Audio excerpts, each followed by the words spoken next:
Thousands of years ago, out of the darkness of prehistory, the first human civilizations began to appear on Earth.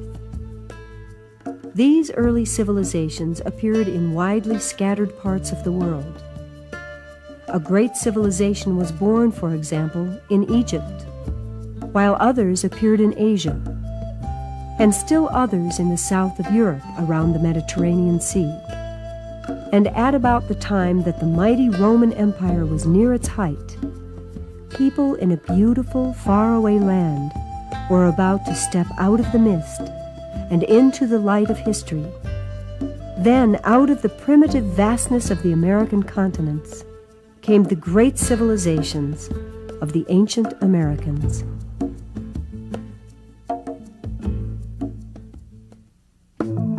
The first people to live in the Americas came from Asia through Alaska, about 30,000 years ago. During the last ice age, when much of the world's ocean water was frozen into huge glaciers and ice sheets, there existed a strip of dry land between Asia and Alaska, in an area that today is covered by ocean. It is believed that wandering tribes of hunters crossed this land bridge into America. They were following herds of animals which they hunted for food. For the first Americans lived by hunting and gathering, which means they obtained food through hunting or fishing, and by gathering wild plants they could eat. These hunters and gatherers were not yet civilized. Civilization began after a very important shift in the way they got their food, the shift to farming. By about 6000 BC, some people began to raise certain wild plants as crops. Farming or agriculture allowed people to settle down and live in one place. They no longer wandered over the earth in search of food. They settled in villages and raised crops. Of these crops, one was destined to become the most important of all, corn, or maize as the Indians called it. The development of civilization in the New World would be based on this plant. As people settled down to farm, they began to build permanent houses like this one. And as more people took up farming, villages grew into large towns. Agriculture and living in towns are the first steps toward becoming civilized. Living in settlements with plenty to eat, people began to have more time. They began to have enough time to make beautiful things. Artisans became adept at working with clay, wood, and metals. Art is another sign of civilization. Other marks of civilization are social organization, trade, and a knowledge of math and science. And finally, civilized people usually have a written language.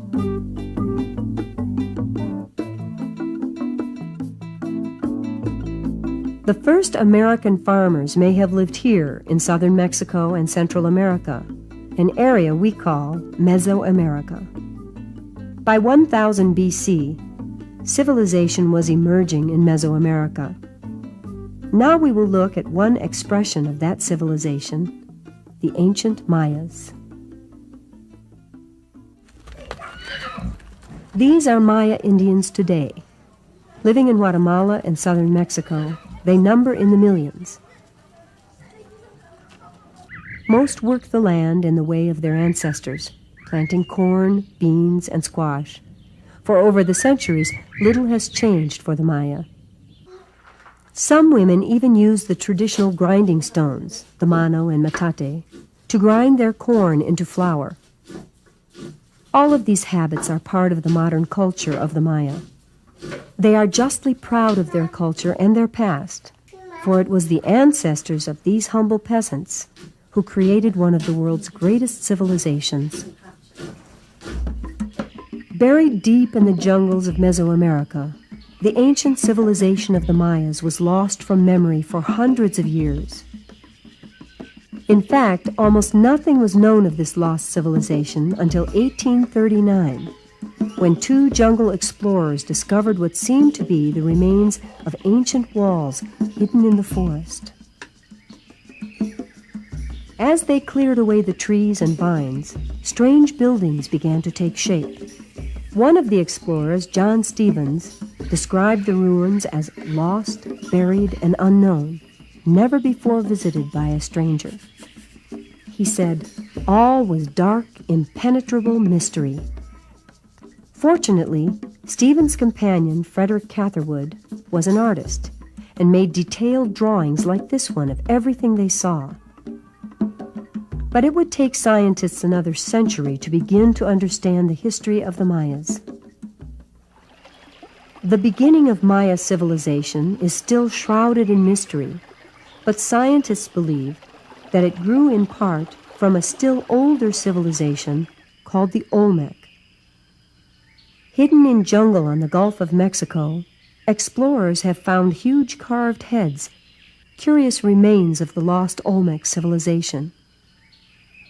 Some of these heads are 9 feet tall and weigh over 20 tons. Explorers have also found Olmec masks carved from pure jade, one of the hardest stones known to man. Olmec craftsmen must have worked thousands of hours to carve and polish jade figures such as these. The Olmecs were highly civilized, produced fine carvings, and even had a written language, but mysteriously, in about 300 BC, the Olmec civilization disappeared.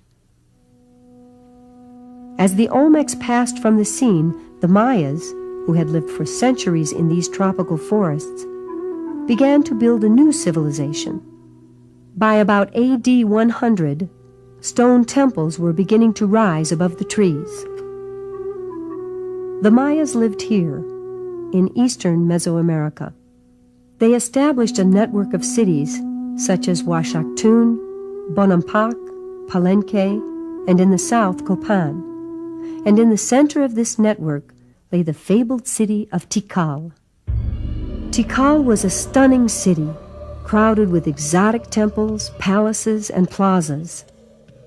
By AD 700, the city sprawled across 10 square miles. Rising from the primitive rainforest, Tikal must have seemed like a vision from a dream. Most of the buildings were plastered and painted red, and their tops were decorated with wildly painted carvings. Today, Tikal is a mysterious ruin, almost completely swallowed by jungle. Trees and vines cover most of the buildings, but if one looks closely at the ruined walls, bits of the original plaster and red paint can still be seen. Hundreds of scientists, called archaeologists, have spent many years studying these ruins, searching for clues about the ancient Mayas. Some of the main buildings have been cleared of trees and vegetation. The tallest buildings were the religious temples. Near the temples, large palaces were set gracefully around lovely open courtyards. Archaeologists are not sure what the palaces were used for. They could have been residential houses where the priests and rich people lived, or they could have been government office buildings used by the rulers. Pictures of the rulers were carved onto large stone monuments called stelae, which were erected near the temples and palaces. The narrow court between these sloping walls was used to play a kind of sacred ball game. Every Maya city had at least one, and often several, of these ball courts. Ball games were played throughout Mesoamerica in ancient times. As in soccer, the game was played without the use of hands. A rubber ball was struck with the knees, hips, and elbows. Rubber came from the sap of the rubber tree. The Maya sliced the bark and collected the sap that ran out.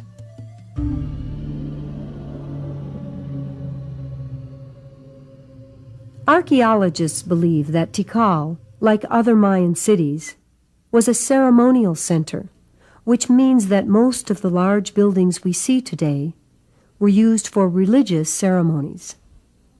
The most important ceremonies were performed by the highest-ranking members of society, the noble priests. They ruled over Maya society. The highest priest of all was known as the true man. He was like a king and ruled over everyone in the city. The existence of these social classes, rulers, priests, and common people, is a good example of social organization. We can see what the noble priests looked like when they were dressed up for a ceremony. Such fantastic costumes must have set the nobles apart from the average Maya, for most people were ordinary farmers. Like the Maya of today, they spent long days tending their fields, and they lived in simple houses like this one, made of sticks covered with mud. And like the Maya of today, they traded in large public markets. All of the cities like Tikal had such markets, where ordinary people could trade the surplus from their gardens for things they might need. On some days, the men would walk out into the jungle in search of meat for the evening meal. Above them, monkeys looked down from the safety of the treetops, keeping a watchful eye on the hunters. But the hunters had their minds on easier game, perhaps a wild turkey, venturing out to feed in a clearing. On a good day, they would capture several of these beautiful birds, taking them back alive to their houses. But on a bad day, they might return home empty-handed. Good days and bad days. These were not mere figures of speech to the ancient Maya, for all of Maya life was built around the idea that some days were naturally good and some were bad, and only a priest could foretell which was which. To do this, a priest consulted a special ritual calendar, which listed all of the days in a ritual year. Inside the circles are symbols for different days, some good and some bad. For example, this day, called Imish, was a good day. Good days were set aside for important work, such as planting. But this day, called Simi, represented by a face with the closed eyes of a dead person, forecast bad luck or even death. So this was not a good day to do anything important. The Maya actually had two calendars. One calendar, a solar calendar, contained 18 months of 20 days each, making 360 days. To this were added 5 unlucky or bad days, making a total of 365 days, just as in our calendar. The other calendar was the ritual calendar, which contained only 260 days. These two calendars turned together like two wheels so that each day a different pair of names was brought together. Each new day was named according to its position on both calendars. For example, this day is 4 Uaya Bimish. In this system, the exact same day only repeats every 52 years, marking 1 century of Mayan time. Many days on the Mayan calendar were set aside for religious ceremonies, which often involved blood offerings to the gods. In piercing his skin with the point of a spear, a priest would offer the vital stuff of life, his own blood. Here the ruler, or true man, is piercing his tongue with a large thorn.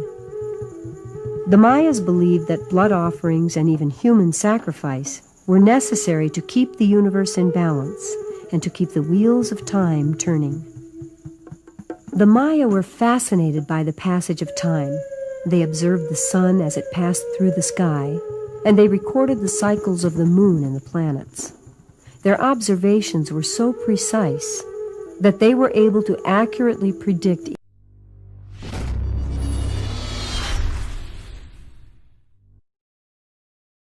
eclipses of the moon. For over 1,000 years, the Maya civilization flourished, marked by beautiful art, scientific advancement, and brilliant architecture. But in about 900 AD, the civilization went into a steep decline. No one knows why the civilization fell apart. Perhaps the common people revolted against the noble priests who had become rich and corrupt. Whatever the cause, the great centers like Tikal, Palenque, and Copan were abandoned, and grass began to grow over the temples and palaces.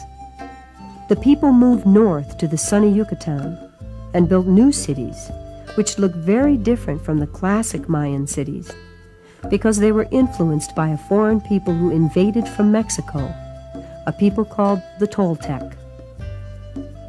From the Toltec, the Maya learned a violent, deadly form of religion, while the brilliant civilization of the classic Maya grew dim, faded from memory, and sank beneath the jungle.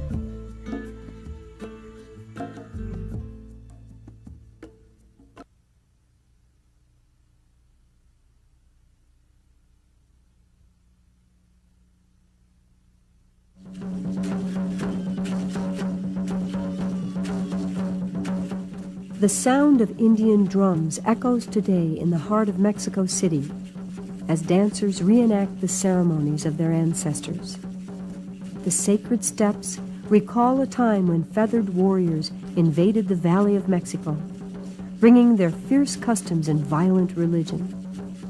But only one of these tribes would become famous, burned indelibly into history, a people we now call the Aztecs. The Valley of Mexico lies here in the highlands of southern Mexico. It is a broad basin surrounded by high mountains, and in ancient times it contained a large lake called Lake Texcoco. This was the center of great civilizations long before the time of the Aztecs, and to understand the Aztecs, we must take a look at these earlier civilizations.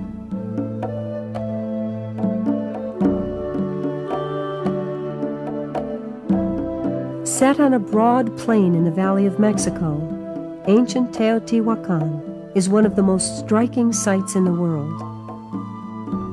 When the Aztecs found these ruins, they were stunned by the enormous pyramids, the rows of temples, and the broad avenues. They thought the place must have been built by gods, so they named it Teotihuacan, which means the home of the gods.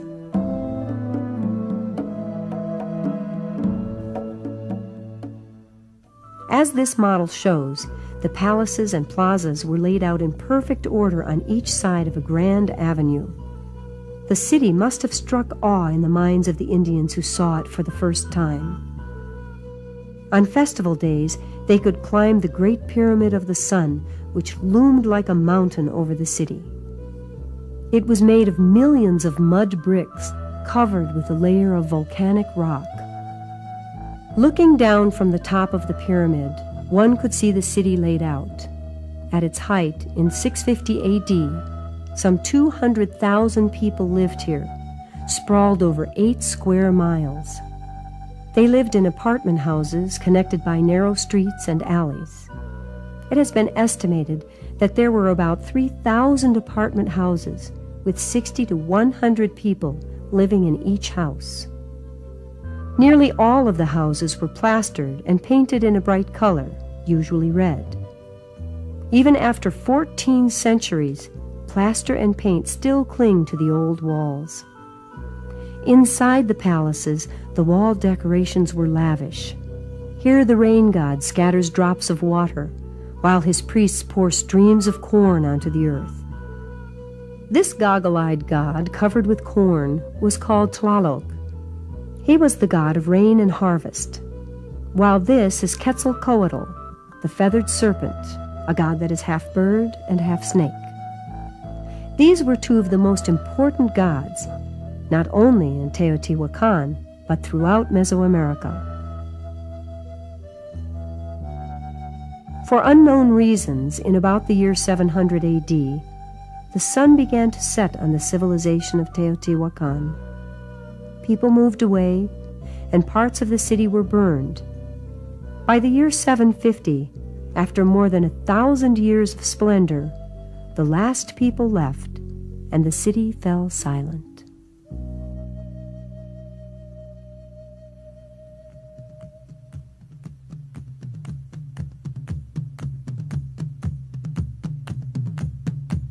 To the north and west of the Valley of Mexico lay an area of dry hills and canyons that extended for hundreds of miles to the north. This desolate area was called the Gran Chichimeca, and it was the home of a wild and fierce people called Chichimec, which means the sons of the dog. For hundreds of years, Chichimecs had been migrating down from the northern plains and mixing with the civilized tribes already living in the Valley of Mexico. And from this mixture of people arose a society of warriors, the powerful Toltec. Their capital, called Tula, was set atop a broad ridge about 50 miles north of the Valley of Mexico. These ruins are all that remain of the great capital of the Toltecs, but in 1000 AD, the city looked much like this. From this beautiful capital, the Toltecs extended their influence throughout Mesoamerica. They ruled their subjects through military might. Subject peoples were forced to give food and valuables to the rulers, a kind of payment called tribute. On a large raised platform in the center of the main plaza, enemies captured in battle were sacrificed to Toltec gods.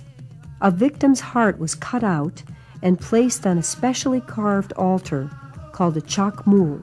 As we will see, the Aztecs adopted this practice of human sacrifice and made it the center of their religion.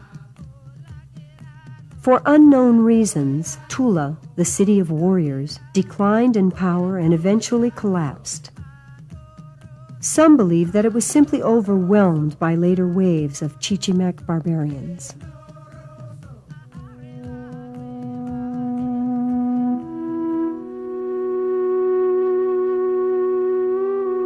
After the fall of Tula, many of the Toltecs moved south and settled in the Valley of Mexico, founding several towns near Lake Texcoco.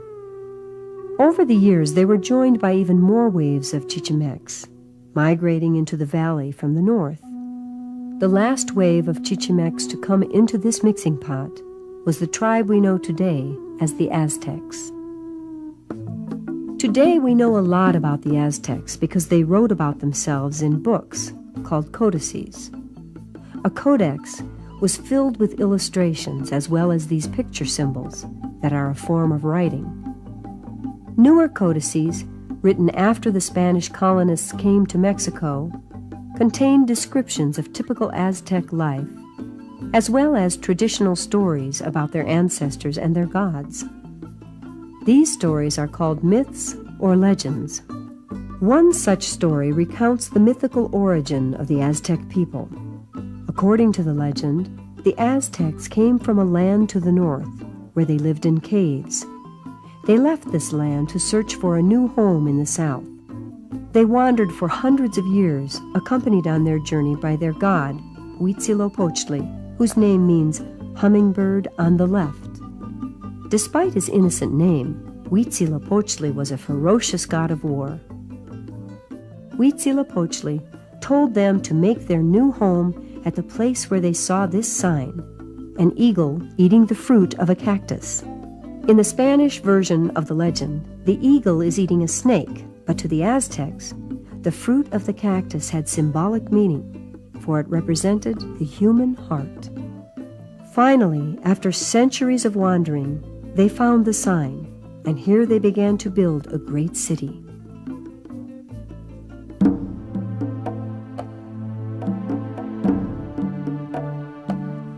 The sign of Huitzilopochtli appeared in an unexpected place, on an island in Lake Texcoco. Much of the island was swampy and uninhabitable, but the Aztecs, obeying their fearsome god, began to live on the island.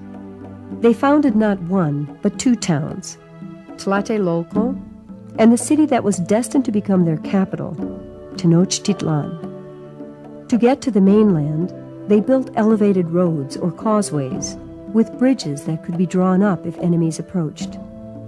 They also created more usable land by building chinampas, which were rectangular artificial islands.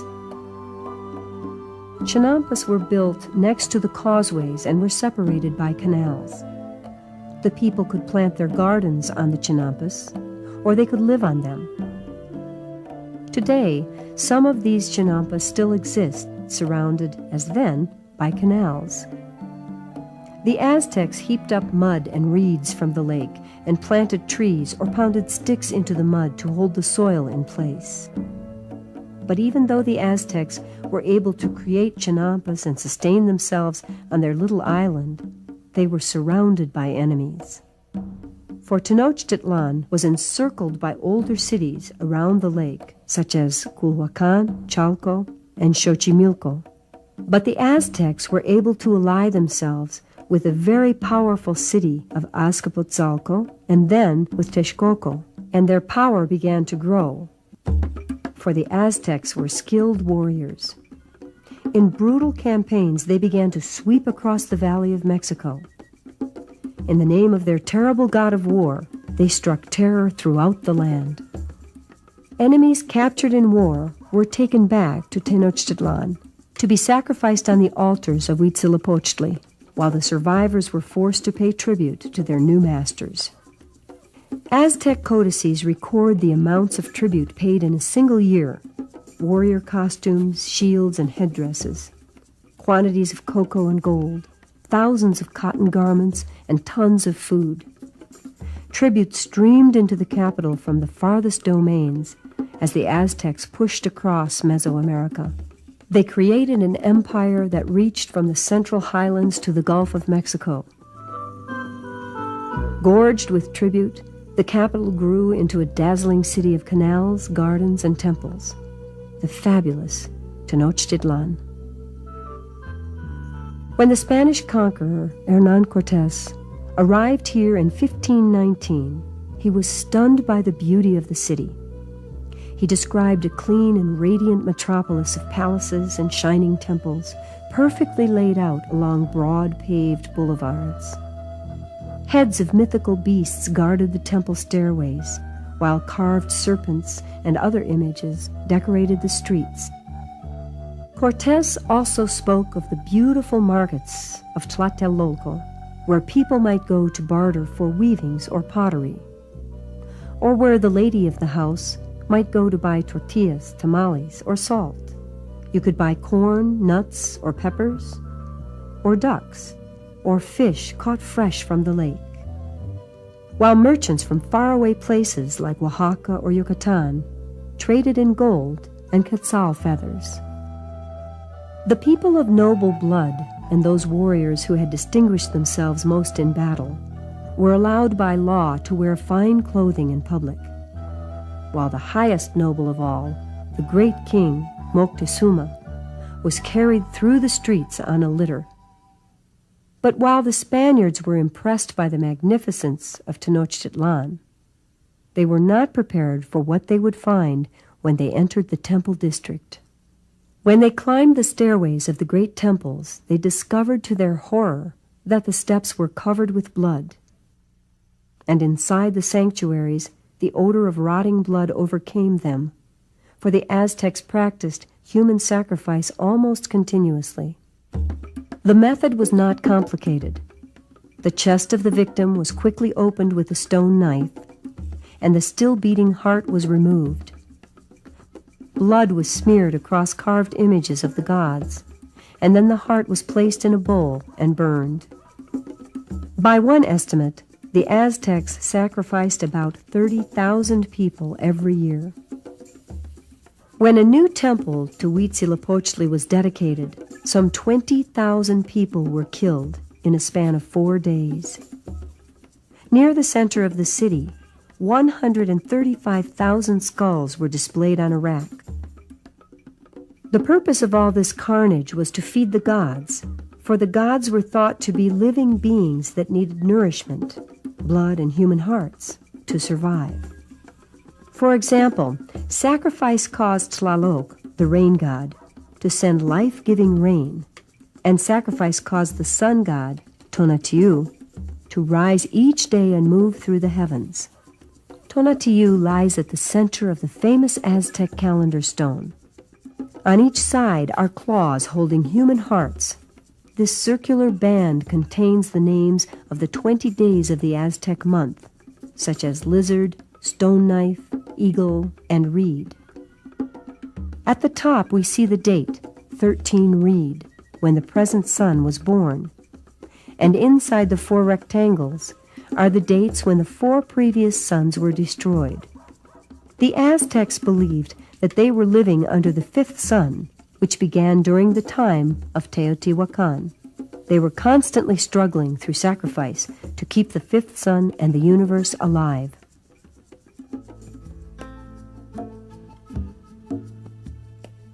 The fall of the Aztec Empire was strangely foretold by one of their own legends. According to the legend, the god Quetzalcoatl, who had gone to live across the ocean, would return in the year 1 Reed to rule over the Aztecs. In one of the most extraordinary coincidences in all of human history, 1 Reed fell on the year 1519, precisely when Hernán Cortés landed in Mexico.